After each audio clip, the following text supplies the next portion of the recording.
Bueno, pues primer episodio de esta nueva etapa del blog en vídeo y he querido dedicarlo a un tema en el que ahora estoy muy involucrado, que es el inventario de craving para la comida, determinados alimentos. Y bueno, lo primero que hay que decir es que este inventario se creó con la idea de validar el constructo de craving por los alimentos. El craving es un concepto generalmente muy vinculado, bueno, generalmente no, el craving está vinculado al contexto de adicción a drogas y si habéis leído el blog seguro que lo habéis encontrado por ahí. Viene a hacer referencia a un intenso deseo por consumir, en este caso, la droga. ¿Por qué digo validar este constructo dentro del campo de la alimentación? Bueno, porque en los últimos años, con el aumento de la obesidad, pues se han planteado diferentes hipótesis de por qué esto puede ser y se ha visto en diferentes estudios, tanto animales como humanos, que determinados alimentos, determinados componentes de los alimentos, son capaces de generar en el cerebro respuestas similares a las que se observan con drogas como por ejemplo la cocaína o la anfetamina. Esto es muy interesante porque quiere decir que si efectivamente hay determinados alimentos que generan una respuesta similar a la de drogas sintéticas, pueden ser susceptibles de aparecer otros fenómenos asociados a drogas. Y el caso del craving es uno de ellos. Volviendo al cuestionario, un equipo de Estados Unidos desarrolló un inventario en el que pretendían precisamente esto, ver si existían algunos alimentos que la gente podía desarrollar craving por ellos. Recopilaron en base a publicaciones anteriores sobre alimentos que se consumían con alta frecuencia en Estados Unidos, una lista de ítems, de alimentos, y la expusieron a determinada población para ver si encontraban algo que pudiera efectivamente dar validez a esta hipótesis del craving por la comida. Es importante mencionar que un cuestionario, un inventario, tiene que cumplir dos condiciones psicométricas fundamentales, más, pero dos fundamentales, que son, tiene que ser fiable y tiene que ser válido. La fiabilidad es un concepto que se refiere a la consistencia del cuestionario, cómo de impermeable es, por decirlo de alguna forma, a las condiciones externas. Lo que se busca en un cuestionario, en un inventario, es que cuando se analiza la fiabilidad, este índice de consistencia, sea lo más cercano a uno posible, siendo uno prácticamente imposible. Se consideran muy aceptables alfas por encima de 0.8, 0.85, ya estamos hablando de cuestionarios bastante fiables. La otra cuestión es la validez. La validez de un cuestionario dice cómo de preciso es esa herramienta para medir lo que queremos medir. Del mismo modo que existen varias formas para calcular la fiabilidad, existen diferentes métodos para calcular la validez o para estimar la validez de un cuestionario. Una herramienta que se utiliza mucho es el análisis factorial. El análisis factorial lo que va a hacer es agrupar en función de unas características subyacentes a determinados ítems, grupos, y va a reducir el número de factores por los cuales se puede explicar ese constructo que nosotros estamos buscando. En el caso del inventario de craving por la comida, el instrumento original sacó cuatro componentes principales: altos en grasas, dulces, con alto contenido en carbohidratos y fast foods.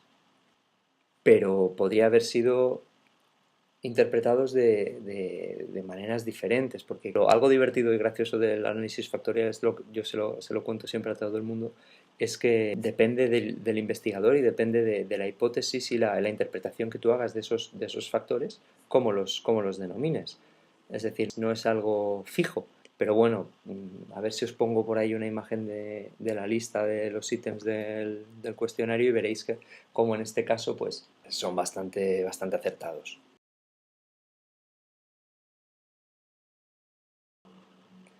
¿Qué tiene que ver mi trabajo con todo esto? Bueno, pues lo que estoy intentando hacer yo es adaptar este cuestionario a la población alemana.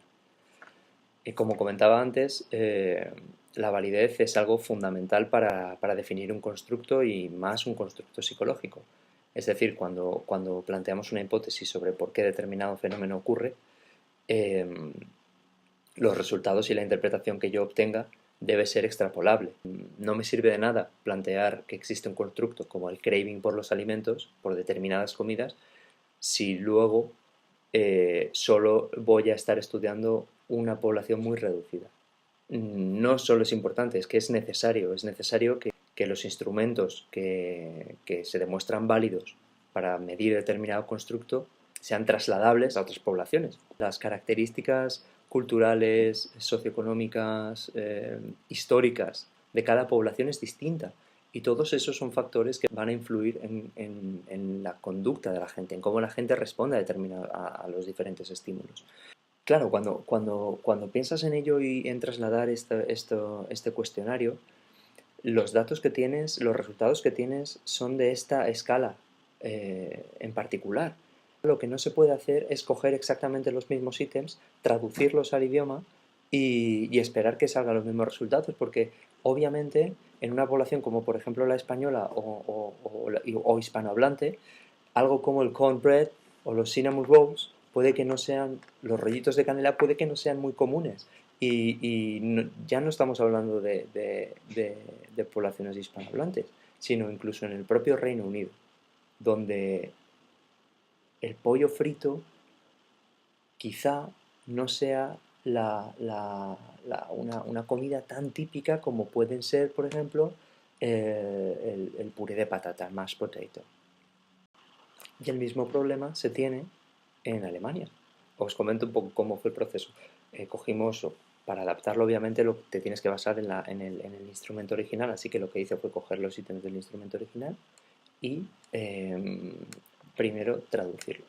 Y planteamos en una reunión del departamento cómo de aceptable, cómo de bien encajarían esos ítems, esos alimentos, en la población alemana. Entonces, se vio claramente que había algunos que no encajaban. Algunos sí que eran directamente traducibles. Por ejemplo, en el inventario original se incluye el ítem de salchichas, sausage, que se puede traducir por Wurst en Alemania. Existen muchos tipos de Wurst y esto es un problema añadido que ya veremos, que aparte de que existen muchos tipos de Wurst, no es la misma frecuencia que se consume en las distintas provincias.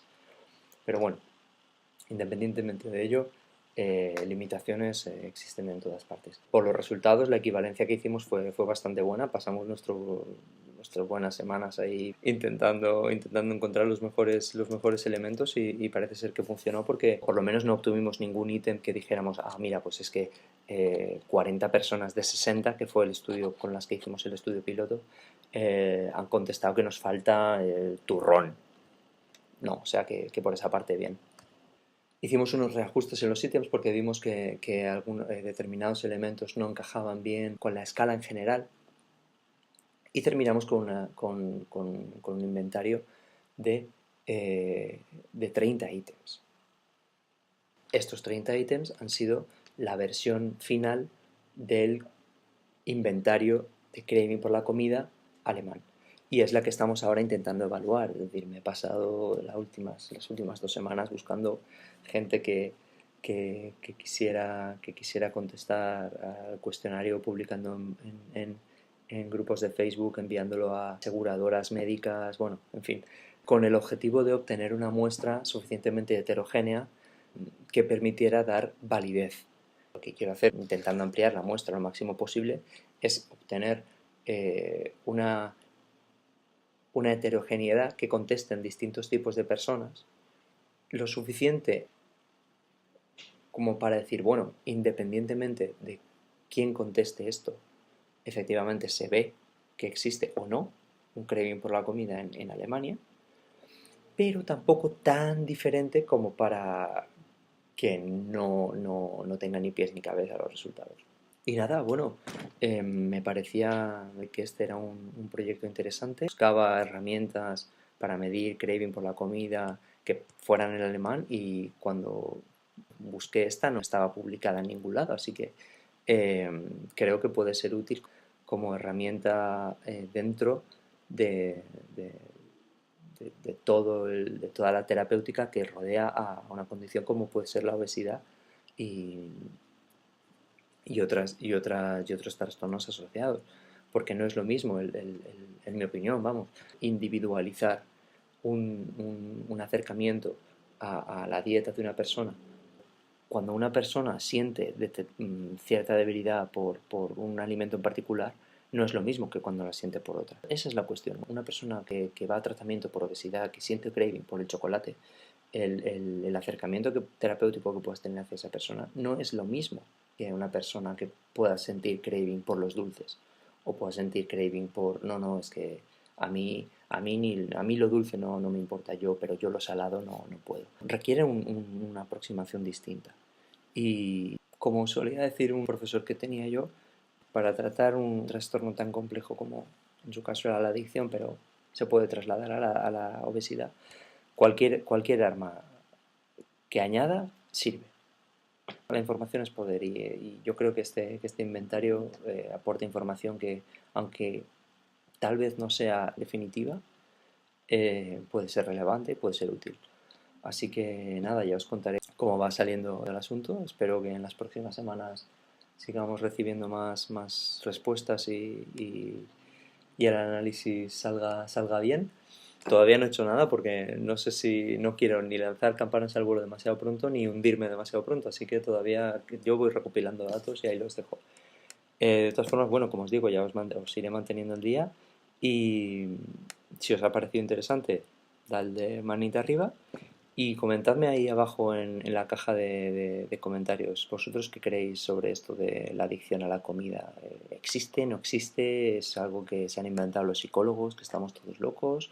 ¿O existe una conspiración de la industria alimentaria para hacernos todos adictos a sus productos? Sea como sea, sois bienvenidos a comentar como siempre y suscribiros al canal si queréis estar al día de las cosas que voy comentando aquí. Nos vemos.